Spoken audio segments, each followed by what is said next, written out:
Hello. As a sales professional, you'll want to ensure that your business plans are up to date and available to sales team members.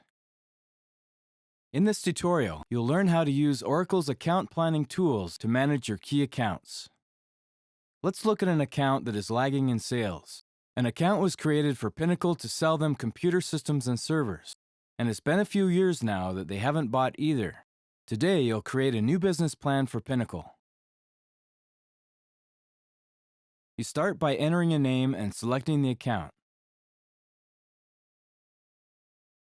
Set the status to draft and save and continue. You can add objectives to the plan to meet the target goals. Each business plan can have one or more objectives. Specify the period of the plan. In this case, we will accept the default. Objectives can either be an amount, such as the revenue target that you're going to achieve, or quantity, such as the number of demos you want to give. You can add additional objectives, and now your plan is ready for a SWOT analysis. You can add the strength of the plan, as well as weaknesses. The plan has an opportunity, also a threat. You'll probably want to collaborate with colleagues on the objectives. It's easy to add team members to the plan and control their access. Just enter some search criteria, click Search, and there's your first team member.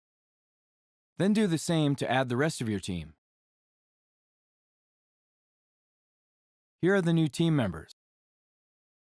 We will give them all full access.